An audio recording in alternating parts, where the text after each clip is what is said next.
जो प्लानिंग होती है वो तुम्हें पता ही है कि वो एक प्रोसेस होता है बेसिकली, जहाँ पर हम चीजों को ऑर्गेनाइज करते हैं, यूटिलाइज करते हैं अपने जो भी हमारे एम्स होते हैं उनको अचीव करने के लिए। ठीक है। और जो प्लानिंग होता है ये तो मैं सोच रही हूँ वो मैं तुम्हें मुझे तुम्हें नहीं पता होगा फिर। ठीक है, बाकी कुछ छोड़ दो। तुम लास्ट वाले 2 चैप्टर डिस्कस कर दो।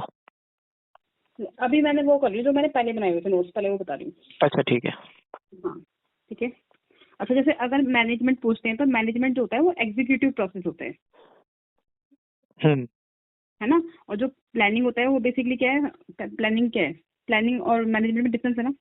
मैनेजमेंट भी हम प्लानिंग कर रहे होते हैं, लेकिन जहाँ पर एडमिनिस्ट्रेशन जो है वो पॉलिसी से ज्यादा संबंधित है, वहीं जो मैनेजमेंट है उस पॉलिसी के एग्जीक्यूशन से ज्यादा संबंधित है।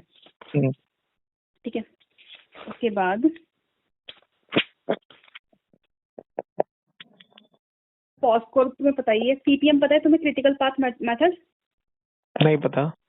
ये क्या है, एक प्रोजेक्ट मैनेजमेंट की टेक्निक है। यानी कि कभी भी आपको कोई प्रोजेक्ट एग्जीक्यूट करना हो तो आप क्या करते हो, उस प्रोग्राम को ना पहले सीक्वेंस में चेंज कर देते हो।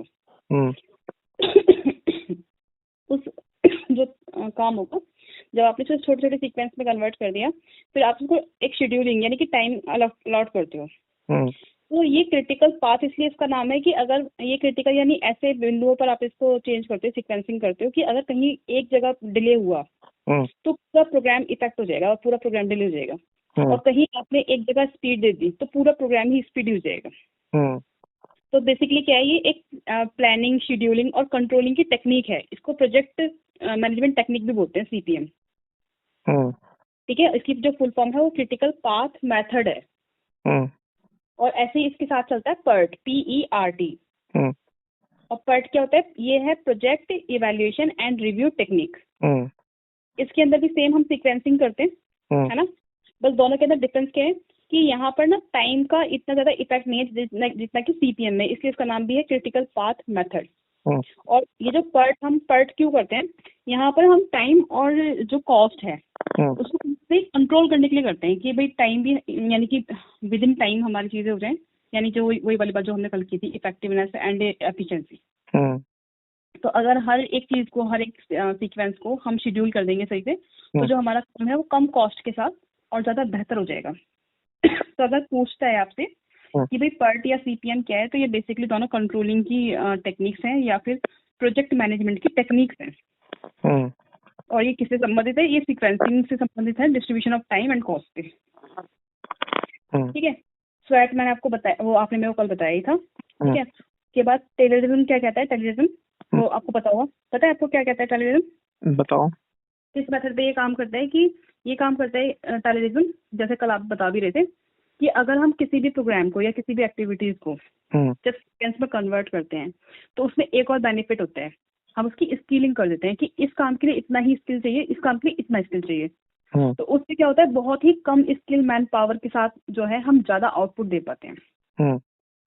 तो टेलरिज्म बेसिकली ये था, यानी कि हम किसी भी जो एक्शन है उसको ब्रेक डाउन करेंगे जॉब में, टास्क में, और उससे हम कम स्किल और फिर कहाँ पर ज्यादा स्किल चाहिए उसमें इसको कन्वर्ट कर लेंगे, तो ज्यादा से ज्यादा मैन पावर का हम यूटिलाइजेशन कर सकते हैं और जितनी स्किल चाहिए उतनी ही उनकी कैपेसिटी बिल्डिंग करके उनसे बेहतरीन काम ले सकते हैं। तो इससे क्या होगा, प्रोडक्टिविटी बढ़ जाएगी, एफिशिएंसी बढ़ जाएगी अपने आप ही। उसके बाद मैंने आपको ये बता दिया, एडमिनिस्ट्रेशन मैनेजमेंट में सबसे बड़ा जो डिफरेंस होता है कि एडमिनिस्ट्रेटिव जो होता है ना वो डिसीजन रोल में रहता है हमेशा। ठीक है। और जो मैनेजमेंट है वो एग्जीक्यूटिव रोल के अंदर रहता है। ठीक। उसके बाद जो हमारा ऑर्गेनाइजेशन होता है, ऑर्गेनाइजेशन क्या होता है बेसिकली, जैसे जो आपने पॉलिसी बनाई है या रूल पॉलिसी प्रोग्राम्स बनाए हैं, तो अब इस पॉलिसी को इम्प्लीमेंट करने के लिए, यानी कि ऑर्गेनाइजेशन क्या है, it is the act of implementation, जहाँ से शुरुआत होगी। तो आप ना प्रोग्राम्स बनाते हो जो प्रोग्राम एक्टिविटी आप बनाओगे तो इसके ना कुछ स्टेप होते हैं कि इसको आप कैसे करते हो। ये ना क्वेश्चन पूछा हुआ है पेपर 2012 में। तो सबसे पहले आप क्या करते हो ना, जो आपका प्लान या गोल है उसको आप कंसीडर करते हो कि है क्या। अब आपको पता लग गया भाई ये प्लान है, फिर उसके बाद आप उस प्लान को पूरा वर्क एक्टिविटी में कन्वर्ट कर देते हो। तो सेकंड स्टेप हो जाता है determine the work activities necessary to accomplish. ठीक है।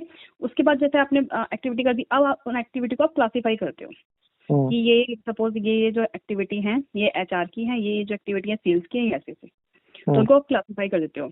फिर उसके बाद क्लासिफाई करने के बाद असाइनिंग वर्क करते हो, डेलीगेशन करते हो, ठीक है, कि ये इसको रिपोर्ट करेगा, ये इसको रिपोर्ट करेगा, तो असाइनिंग वर्क करते हो, डेलीगेशन कर देते हो, ठीक है।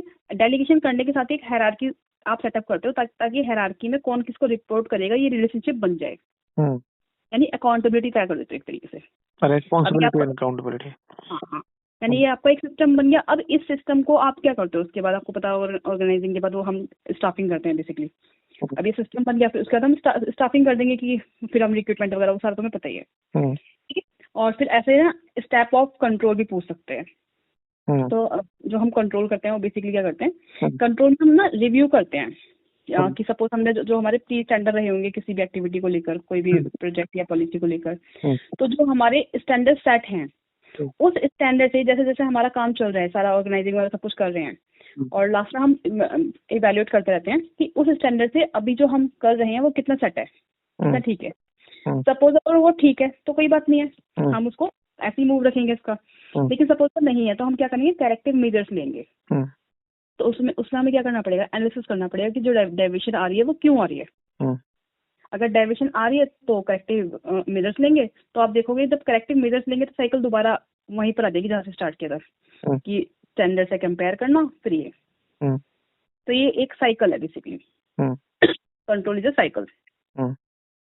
उसके बाद एक था कॉस्ट ऑफ क्वालिटी, एक टॉपिक है ये कॉस्ट ऑफ क्वालिटी। ये क्या कहता है कि जैसे आप कोई भी प्रोडक्ट बनाते हो, ये सारे ना ह्यूमन बिहेवियर पे भी आप इसको इम्प्लीमेंट कर सकते हो मैनेजमेंट पर, कि जब भी आप कोई भी प्रोडक्ट बनाते हो तो मोस्टली उसमें ना कई बार बहुत सारे डिफेक्ट निकल जाते हैं, आप उसका शिपमेंट कर देते हो, बाद में आपको बहुत लॉस होते हैं।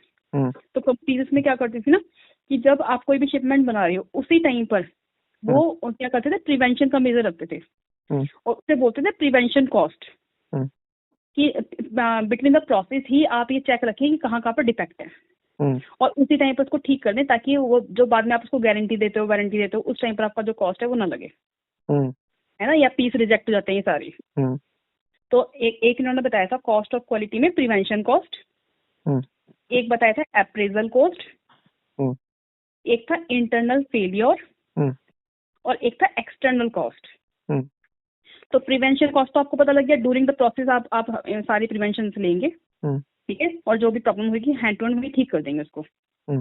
अप्रेजल क्या होता है, आपने ठीक कर दिया, उसके बाद आप चेक कर रहे हो अपने मटेरियल को और आप इंस्पेक्ट कर रहे हो। भाई अप्रेजल के नाम से पता लग रहा है कि हम इंस्पेक्ट करेंगे, ठीक है गलत है, ऐसे अप्रेज करेंगे उसे। तो इसे यहाँ पर जो कॉस्ट लगेगी वो आपकी इंस्पेक्शन कॉस्ट होती है। फिर होता है इंटरनल फेलियर, कि मान लो अभी शिपिंग हुई नहीं है, उससे पहले आपको पता लग गया कि आपने अप्रेजल किया, इंस्पेक्शन किया कि ये चीजें ठीक है, वो खराब है, आपने वहीं कहीं निकाल दी, तो उससे क्या होगा, आपका शिपमेंट वगैरह सबको चार्ज बच जाएगा। उसके बाद होता है एक्सटर्नल कॉस्ट। एक्सटर्नल कॉस्ट ये कहता है कि जब आपने शिपमेंट कर दिया, अब उसके बाद क्या हुआ है, आपका बहुत सारा वेस्ट हो गया गारंटी में, सर्विस में, इंश्योरेंस में। तो इसमें ना ये जापानीज टेक्निक एक्चुअली, और ये बोलते हैं कि सबसे बेस्ट होता है प्रिवेंशन कॉस्ट, यानी कि आपको जो कॉस्ट यूज करनी है प्रिवेंशन के टाइम पर यूज कर दो, ठीक है। उसके लिए ना इन्होंने एक टाइम वो दिया था, पोका योग। बेसिकली अगर पूछ लेता है कि पोका योग क्या है, कि जापानीज की एक प्रोडक्शन टेक्निक है ये, जिसके अंदर ये क्या करते हैं कि जितनी भी पॉसिबिलिटी होती है कोई भी डिफेक्ट होने की, उसको सोर्स लेवल पर ही उसको इंस्पेक्ट करके प्रिवेंट कर देते हैं। किस लेवल पर? सोर्स मतलब जहाँ से स्टार्टिंग हुई है चीजें। अच्छा, स्टार्टिंग ओरिजिनेट। हाँ, मतलब जैसे आपने स्टार्ट किया वर्क को तो इतना इंस्पेक्ट जो कॉस्ट होती है ना उसको लगाते हैं, यानी कि बिल्कुल स्टार्टिंग पर ही आप उनको ठीक करते जाओ तो बाद में आपको कॉस्ट ज्यादा नहीं पड़ेगी। इसको अब बिल्कुल बिहेवियर से जोड़ लो मैनेजमेंट में, कि आपको अगर कोई आउटपुट चाहिए, अगर आपको ऑब्जेक्टिव अचीव करने हैं, अगर आप बिल्कुल इनिशियल लेवल पर आपको पता है कि हेलो हाँ, कि भाई ये प्रोग्राम है, अगर आप उसी टाइम पर अपने स्टाफ की काउंसलिंग कर दो, उनकी मेंटरिंग कर दो, कोचिंग कर दो, ठीक है, या उनकी कैपेसिटी बिल्डिंग कर दो, उनको सही से समझा दो, और फिर वहीं की वहीं आप कंट्रोल भी करते रहो, मतलब आप ऑब्जर्व भी करते रहो चीजें कहाँ पर रखते हैं, तो लास्ट में आपका रिजल्ट होगा ज्यादा फ्रूटफुल होगा, है ना। तो ये इस चीज को बोलते हैं, तो ये कहते हैं technique to correct possible defect and source inspection to prevent defect, ठीक है। तो ये इसको कहता है कि भाई मिस्टेक प्रूफिंग जो है, मिस्टेक हुई ना, इस तरह से चीजें करनी चाहिए। डिटेक्टिव फंक्शन की बात करता है कि डिटेक्ट करना आना चाहिए। तो बस पोकायोक आपको पता होना चाहिए कि पोकायोक क्या है, जापानीज टेक्निक है और ये सोर्स के लेवल पर ही प्रिवेंशन की बात करती है, बस इतना। एक होता है जस्ट अ टाइम टेक्निक।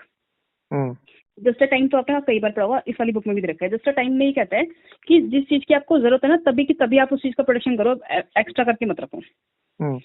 जैसे हमारे यहाँ हम इन्वेंट्री मैनेजमेंट जो है हमारा सारा ना, ये उससे क्या होता है आपका बहुत ज्यादा अमाउंट जो है या कोई भी आर्टिकल जो है बहुत ज्यादा सरप्लस हो जाते हैं और फिर वो वेस्टेज होती है। तो आप क्या करो, जितनी जरूरत है टाइम टू टाइम मंगवाते हो। तो सपोज ऐसे लाइब्रेरी की बुक्स भी होती हैं, स्टॉक्स होती हैं, तो आप ये समझ लो ये जस्ट टाइम टेक्निक है, जितनी जरूरत है उतनी मंगा लो, फिर आपको जरूरत होगी फिर मंगवा लो। हाँ, तो ये डेल इसी को डेल जो है ना, डेल इसी टेक्निक पे काम करता है, जो डेल के लैपटॉप वगैरह होते हैं। तो जितने ऑर्डर आते हैं वो उतने ऑर्डर ले लेते हैं और सब ना इनको खाली इंस्टॉल तो करना होता है चीजें, तो इनकी कॉस्ट कुल मिलाकर वहाँ पे बच जाती है। एक सेकंड गैस ऑफ करती हूँ।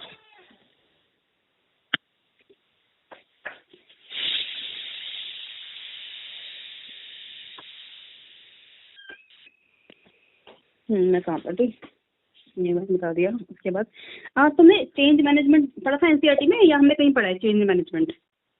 एनईपी में पढ़ा है क्या? पता नहीं, कहीं पढ़ा होगा, बताओ। चेंज मैनेजमेंट ना ये कंसेप्ट भी, ये मैनेजमेंट का ये कंसेप्ट है। तो चेंज मैनेजमेंट कहता है कि जो भी काम करने का तरीका है उस काम करने के तरीके को ही चेंज कर दो। तो उससे ना आपको पूरी हायरार्की है या पूरा प्रोग्राम उसमें एक इफेक्ट दिखेगा, पॉजिटिव इफेक्ट। तो चेंज मैनेजमेंट में हर चीज है, प्रोसेस भी है, टूल भी है, टेक्निक भी है। और इन टूल टेक्निक से हम क्या करते हैं, पीपल जो हैं उनको चेंज करते हैं। और जब हम ऐसा चेंज करते हैं, ऐसा मैनेजमेंट करते हैं लोगों का, तो हमें बड़ा हाई लेवल का जो है प्रोडक्शन मिलता है। ठीक है, ये है।